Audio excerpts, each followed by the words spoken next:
I'm going to just kind of advance down. We're going to go through this document first, then we'll probably do some hands-on with the CLI. I'll try to address any questions you guys have directly. I know there were some scenarios that you wanted to go over as well, specifically, and we'll just eat. I'm sure we'll use all the time we have. So from a high-level design of the network, this was provided actually by Comcast. This kind of explains where the SBC sits, the components it talks to, at least for the initial phases, and how we'll go through.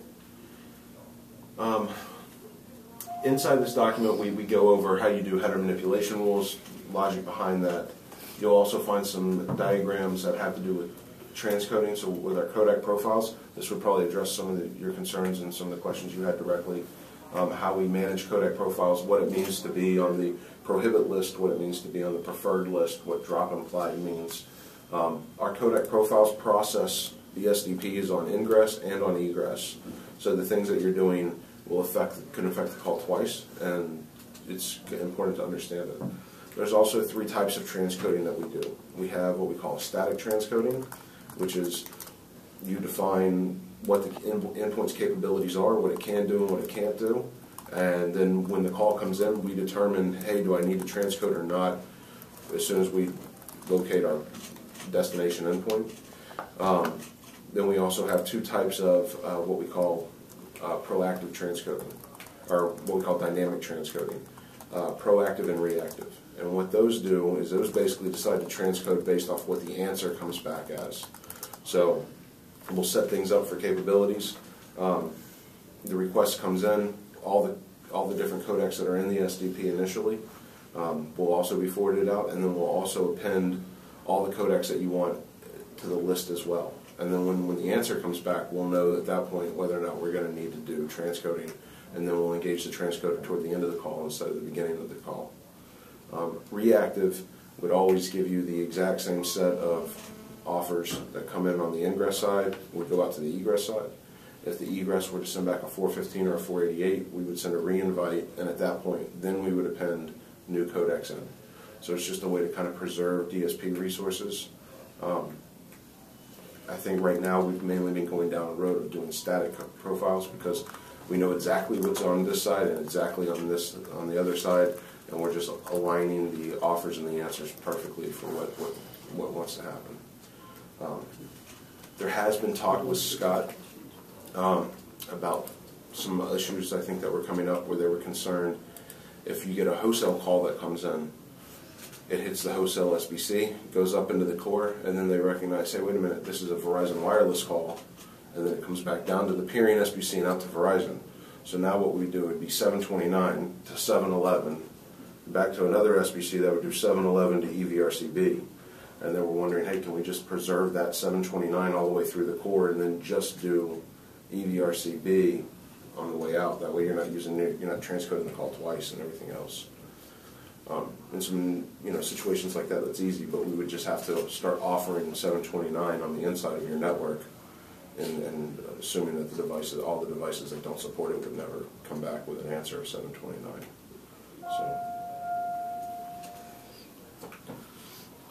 I think it's just up for conversation for whenever people want to start looking into it and how they want to solve it, try to save some DSP resources, but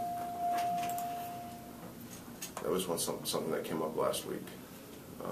So these flow charts show the difference between how codec profiles work for static transcoding, proactive, and then also reactive.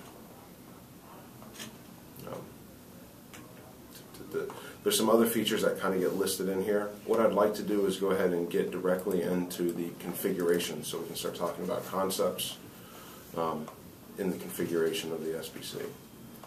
Here we've captured all the requirements that came out of the initial, I guess, RFP that got sent in, and just kind of monitor those for wholesale. Here's the deployment model with scale around how many sessions you should be able to expect based on the calculations that we were given. So we've captured that and put that in there as well too. Can you go back up real quick? Sure. So on the wholesale, we were saying everything on the public side is going to be doing 2833, And there'll be a mix of 711 and 729.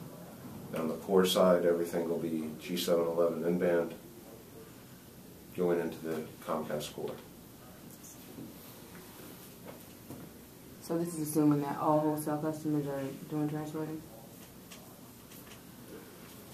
Looks like it. Of some sort, yeah. Some people change, I don't know how you guys refer to, if you refer to DTMF translations as transcoding. I mean, it requires a DSP, Yeah. so Yeah. I consider it transcoding too. Mm-hmm. Right, then yes, everything on the wholesale side is being planned for as dealing with using a DSP for every call. So this is just showing the transcoding thing, right? Yes, this is just our capacity scale based on the transcoding expectations. Now what is it? I'm sorry. So in the case where we have G711 in-band on the peer side, how many sessions? Wait a second. I apologize. I should not be showing you this chart. We need to update this. This is the standard capacities chart. This is the expectation of how many calls you'll have on each SBC type by the end of the year. And that's strictly Okay. your scale, where you're growing, divided by the number of SBCs we were planning to have in the network, and that's where it is. Okay. The max numbers are actually right here. So we don't have a chart necessarily for it, but this is basically showing the same thing. So the other side of each one of these calls is assumed to be G711 in-band. Okay. So you'd have, these are your max capacities that you can actually do your engineering numbers to. Okay.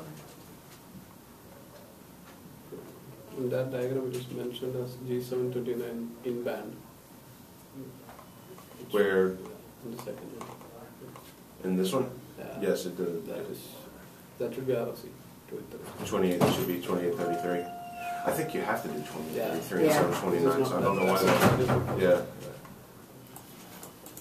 I mean, not that we're here to edit your, you know. No. That's one of Rich's slides. Are you kidding me? I would never make that mistake. No. So question for load, like us doing load testing, for just G711, how many sessions? So, Oh, well, I guess that would be that one right there, 16,000. right. Okay. So you end up with EVRCB, because of the complexity of the codec, you end up with so much capacity left on the box. Right? The DSPs burn up, and then there's no more room. But now you have a ton of capacity for G711 pass-through on these boxes at that point. Our main bottleneck is going to be the 4 gigabit media interface. You have 4 gigabit media interfaces on those boxes. So we normally rate them at we say 18,000 G711 calls. You think mathematically you can actually get 19 points. 19 something, yeah. So that's just where we are. You'll see here we've even calculated the bandwidth for each one of the SBCs and where it's going to be. So on the Perion SBC, you'd be using the most, 3.3 gig out of the 4 gig. So here, for us to accomplish these numbers with our current setup, we only have one public interface, right? We have one internet-facing media interface, and that's it. So we're going to have a problem there doing capacity unless we move to some other network or allow ourselves to load. Because the way we distribute load is, let me see.